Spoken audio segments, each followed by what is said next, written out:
Division broke into the town, Combat Command A. The Germans are really making a final stance here. They're bringing out their tanks. They're fighting in the streets.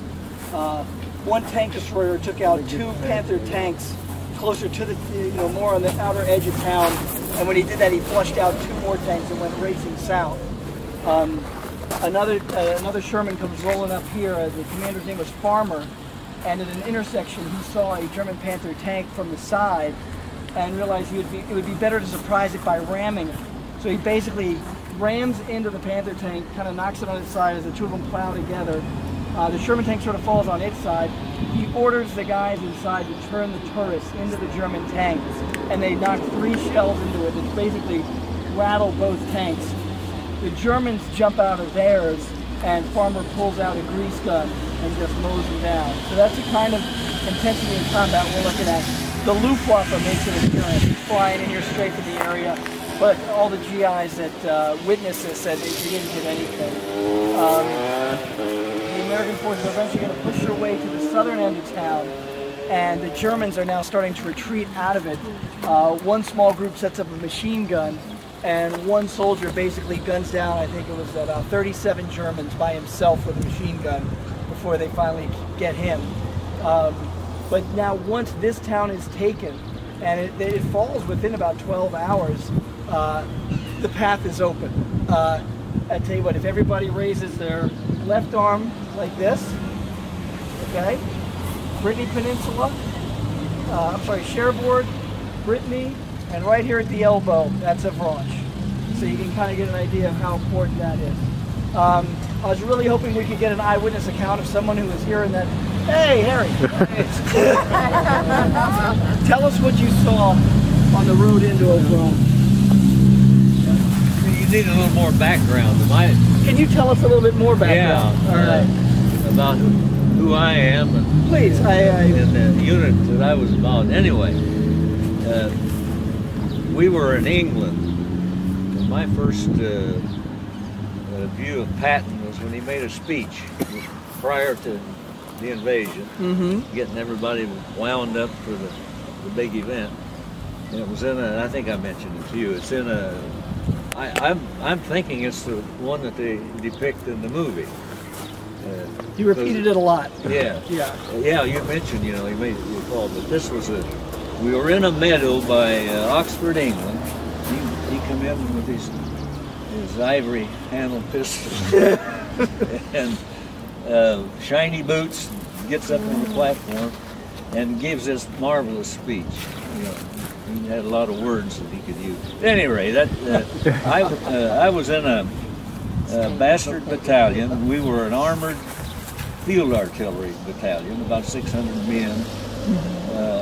We had tanks with 105 howitzers mounted on them and a 50 caliber machine gun. We had half tracks and a few Shermans, not too many. We did have some Sherman tanks. But anyway, that's the background.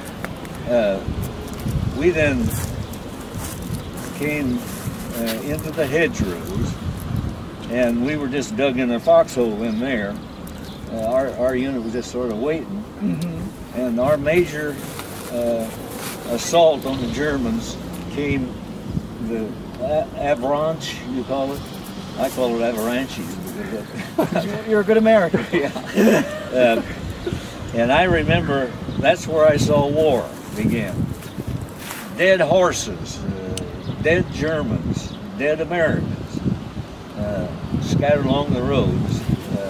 I think I mentioned that the one that scared me the most, I saw an American soldier with a pickaxe right through his back along the road.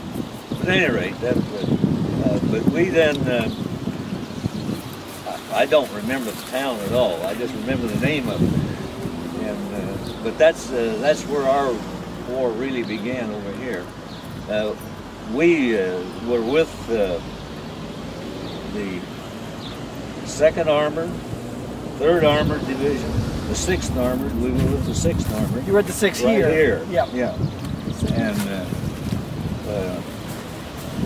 well, no use to go through. We were with the 1st Army, the 3rd Army, 9th Army, British Second Army. I'm just talking about our total time in this area, because we went on from here on up through, well, not too much of France.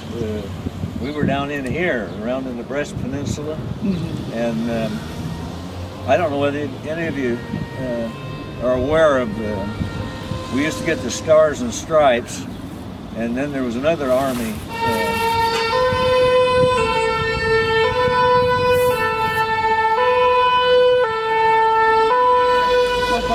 Anyway, I won't belabor that point, but we were with the group that was sent up to encircle Brest.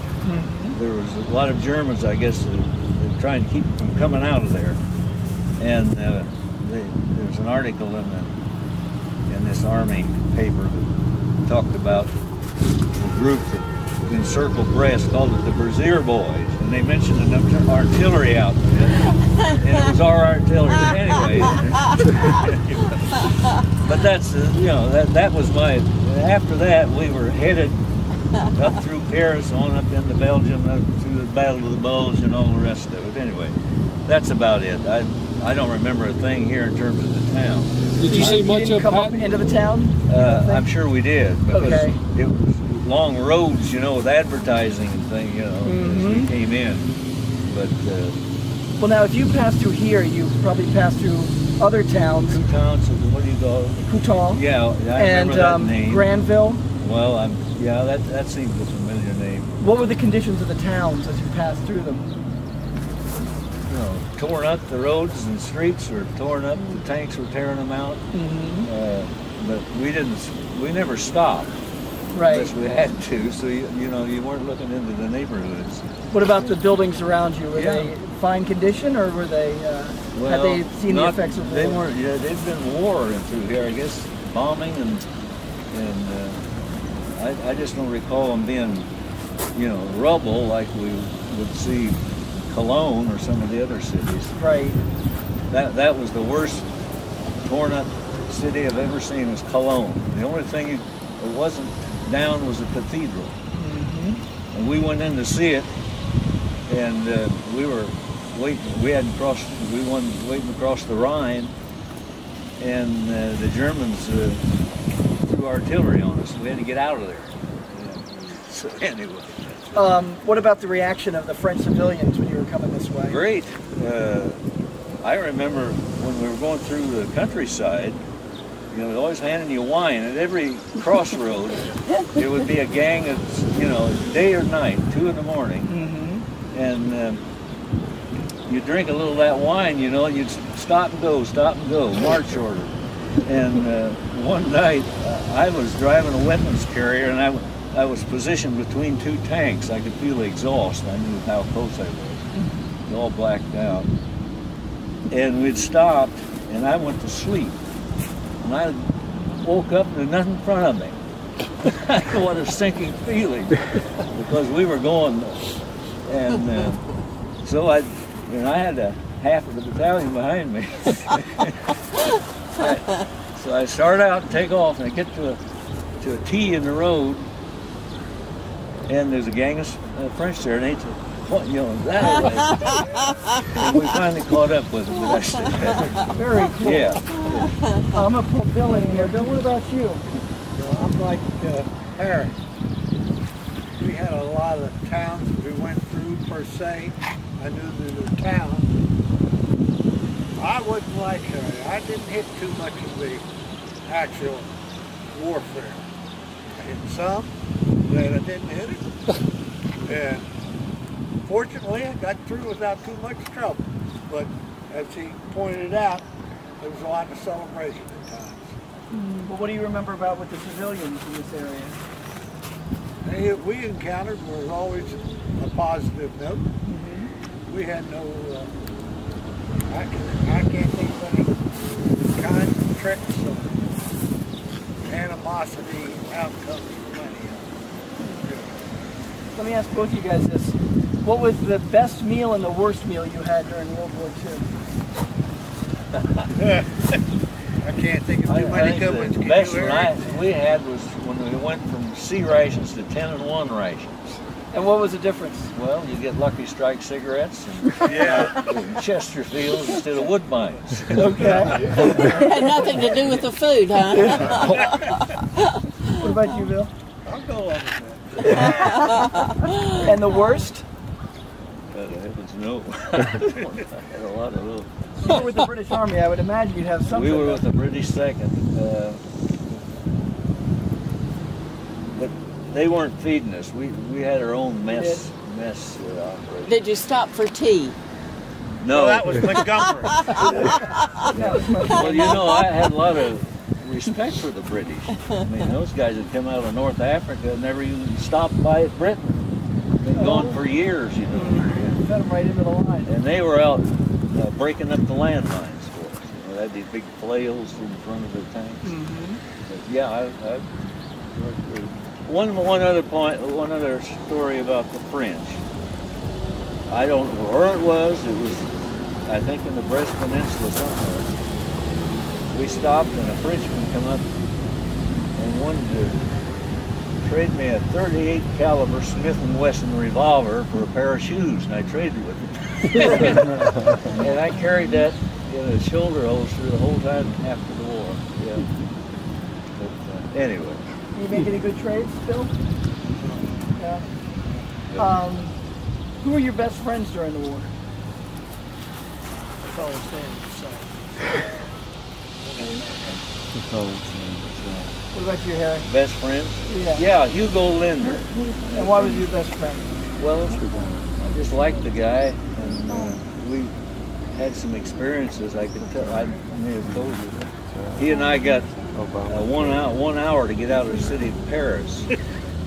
Oh, that Provost Marshal, huh? That's right.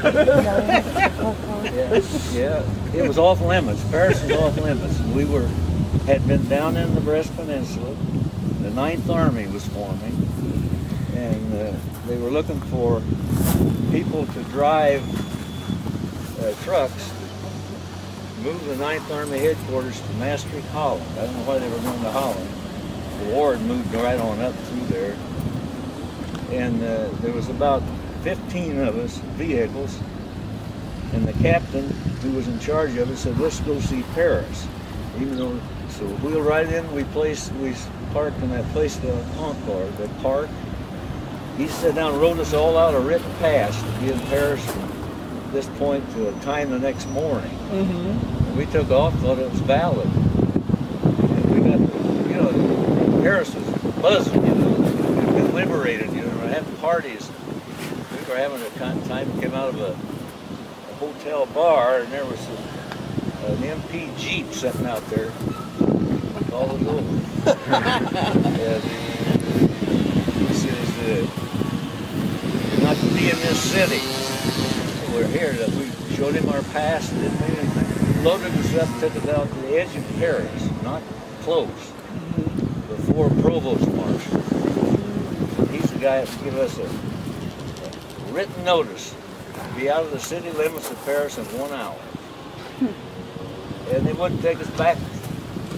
Your vehicle? No, then I'll get back to the center of Paris. We run into we came out and the fellow come up speaking English, and he says, you need any help? And he was an AWOL soldier. So he put us on the metro and went back with us up and the rest of the evening, we just dodged some MPs.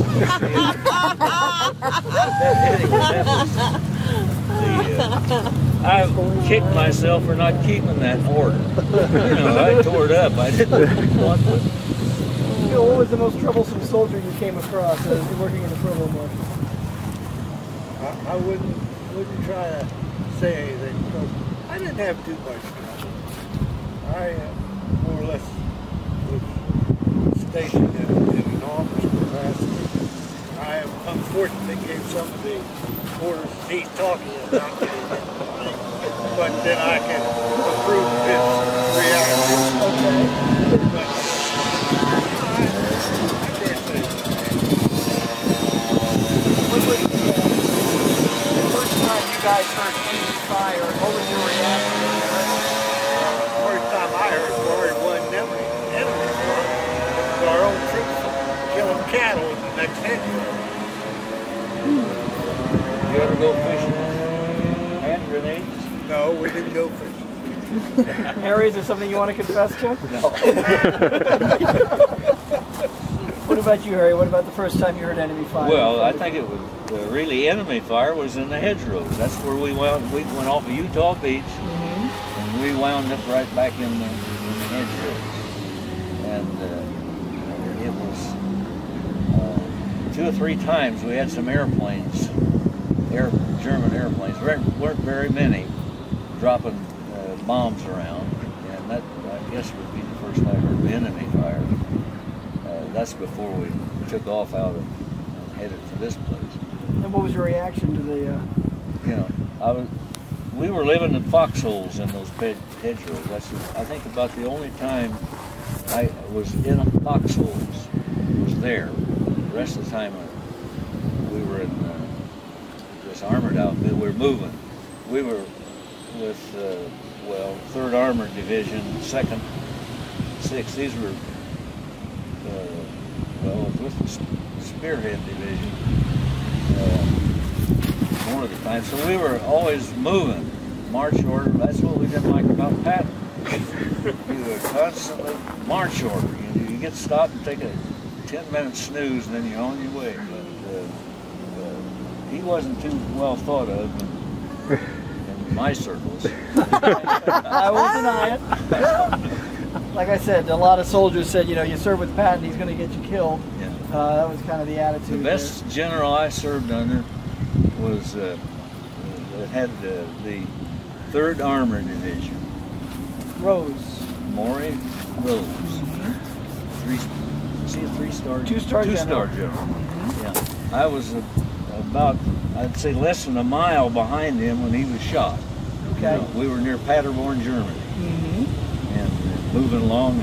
And I had seen him 2 or 3 times that day. We were on a long, well, we were probably gone more than 100 miles that day because the war was over, we thought. Right. It was in April of '45. And pretty soon we stopped. We kept sitting along the road, and we come back. Our general's been killed. Take no prisoners.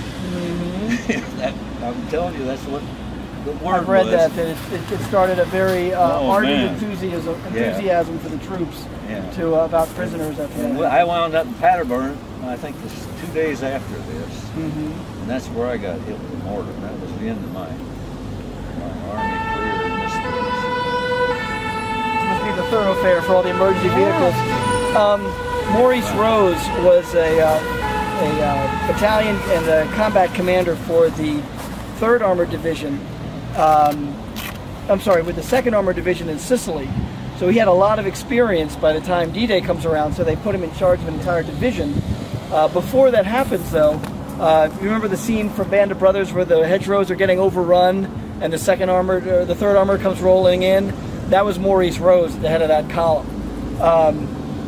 He becomes the division commander, and he's kind of angry at the 4th Armored Division because after they take Avranches and the sweep across France, they're getting a lot of headlines, and yet the 2nd Armored is doing incredible things up north, and they're just not getting the same headlines. So by the end of the war that you were talking about, that sweep was one of the longest, fastest of World War II. Yeah. And once again, they're not getting the credit, and Rose, basically his Jeep rolls right up to a German Tiger tank, and the tank's got him dead in the sights, and Rose and his officers put their hands up, and a German pops out of the turret and just machine gunned him down. I've seen the autopsy sketches because the Germans are saying, well, he wasn't surrendering. Yeah. And they say, well, why is there a bullet hole in the front of his hand? You know, if he's reaching for his weapon, it would be the back. Well, this was dead of night when this happened. Okay. Yeah. And he was actually he was raised Jewish, converted to, I think, Methodist, but when they buried him, they gave him a Jewish star, the Star of David, and then I think they eventually changed it to a cross, but I remember there was some controversy because of his religion. All right. I'm going to get you by Luxembourg City now. I want to hear some good stories now. Went to work, went back to the barracks, village, wherever you choose to call them. Right. Hit the sack. Got up the next morning. Didn't corral us too much. Didn't run into any problems. Now, you said you saw General Patton all the time, but you never talked with him. That's right. We saw him frequently at his daily meetings, and occasionally whenever Eisenhower came over, we saw him. You know, your demeanor was quite different when you were in their presence. Other than that, it's like, hi. Could I make one more comment? I don't want to just keep going on. No, yes. About this area.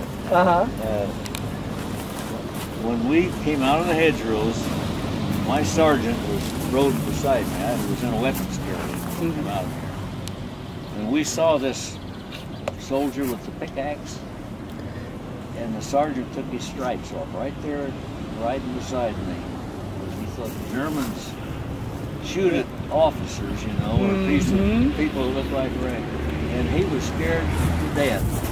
He was down on the floor. That would have ticked Patton off. He got very mad at people taking their stripes off or putting black marks over their well, the ranks. officers all had black, you know, had the rank on, but sergeants never used to do it. All right, let me ask you guys both this important question. England, France, which one had the prettier women? Quite some time. We didn't see that many. I saw a few in Paris, and they were great looking, you know, second bars. But other than that, we were just. Where did you get to the Follies? We saw people wearing straw out of their wooden shoes around. Did you get to the Follies? We out in front of it. That's near, not too Well, the far. better sites were in front, in back of it. Yeah. No, we were close to the Follies. Follies for Jared, and Moulin Rouge. Anyway, no, we didn't go out there.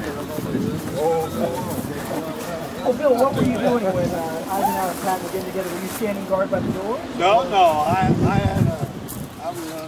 we had an office in the building. Right. Just close by. And we just like a regular day office.